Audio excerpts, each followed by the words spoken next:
It's Madden NFL 24, and coming up next, it's a cross-conference showdown. It's the Miami Dolphins and the Los Angeles Rams. All that and more coming up next. This is the city, Los Angeles, California. That's where we are for this edition of the NFL on EA Sports. Straight ahead, we've got a pretty good one on tap here, as it'll be the Miami Dolphins taking on the Los Angeles Rams.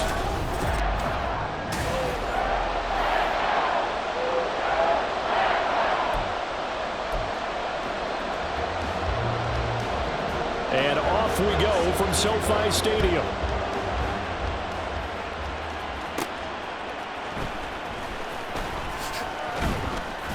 And a decent return out to the 27-yard line. Here is Tua Tagovailoa heading out to lead this Miami offense. Every quarterback in the NFL has a little bit of his own signature style out there, but for this guy, he really plays the game in a different way. It's led to a couple double takes from us up here as we see him as something truly unique. It's not that he's just the strongest passer or the best athlete to ever play the position.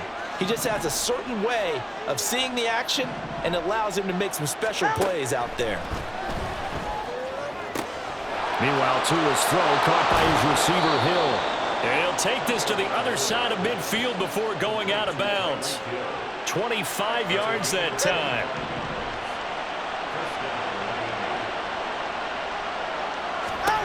Throwing now is Tagovailoa.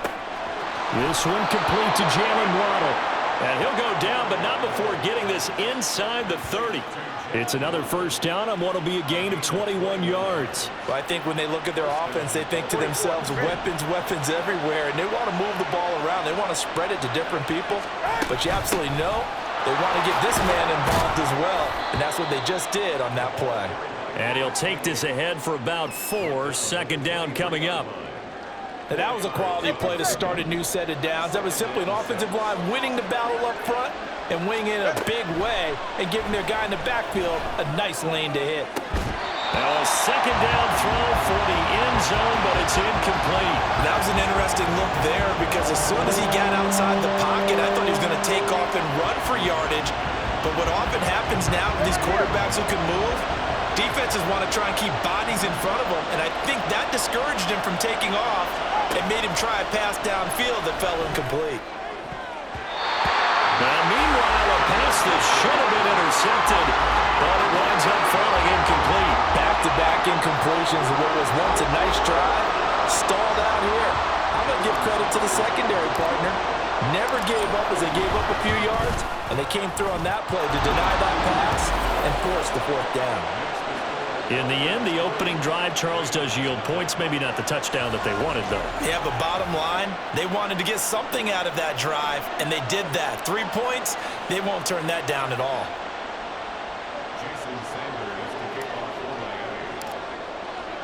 After the field goal, here comes Sanders to kick it away.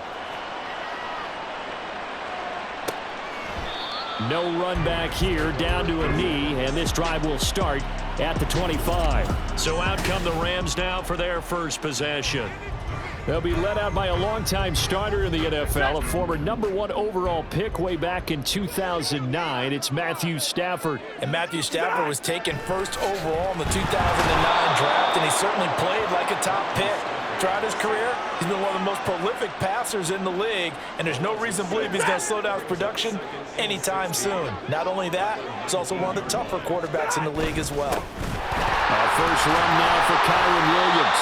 He'll be dropped at the 25 after a gain of 6. He has a really nice job by them picking up the run blitz and detecting it and blocking it and turning it into a nice run. And a lot of times you think if you blitz a running play, you're going to smother it. But a lot of the blitzers, they come in a little bit high. They don't have great leverage, and they're easily blocked and turned to the side. Now throwing on third down there, but he cannot connect. That was their first third down try of the game, and clearly something was off in the execution of that play. Good news, they've got a whole game left to clean that up and start clicking on those key third down throws.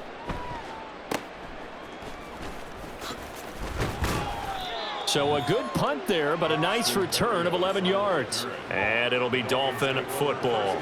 So Miami coming out for their second drive. They've got a 3-0 lead and the football as they start 1st and 10. Motion man is Berrios. Now a fake on the jet sweep and a give to Mostert. And he is going to be stopped cold behind the line of scrimmage.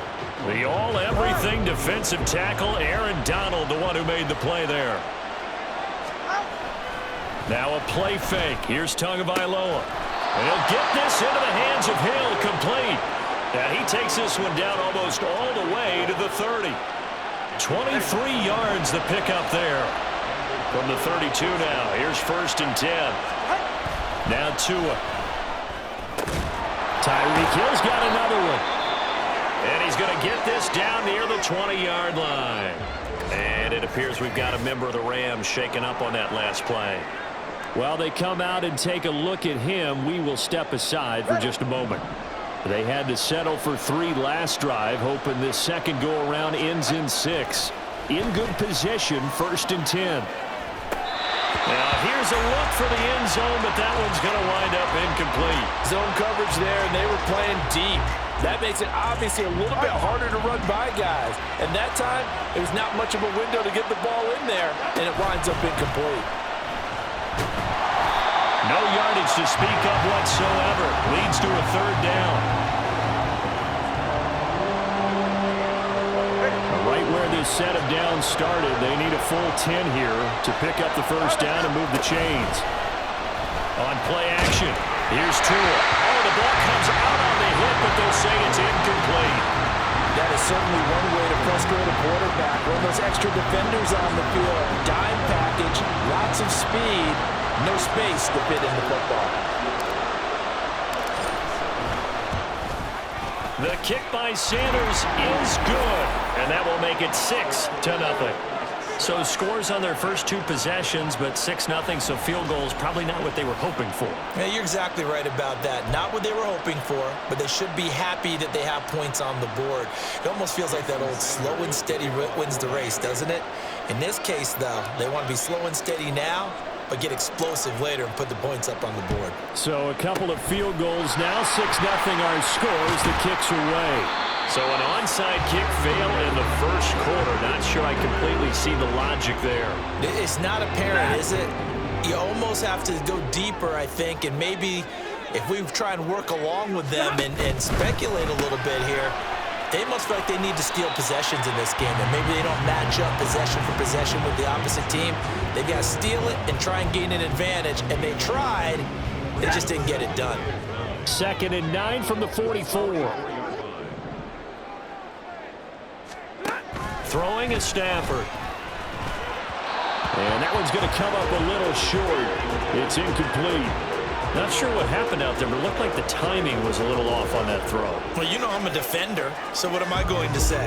Great defense. Darn right. They did something to disrupt that timing. Throwing on 3rd down, Stafford. Work in the middle of the field, and he's got a man complete. And he is going to have a Rams 1st down as they're able to get the 3rd down conversion. That's a play that will likely be forgotten when you talk about big moments in this game.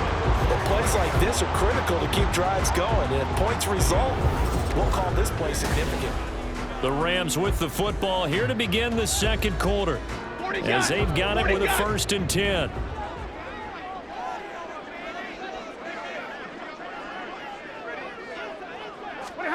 Now Stafford.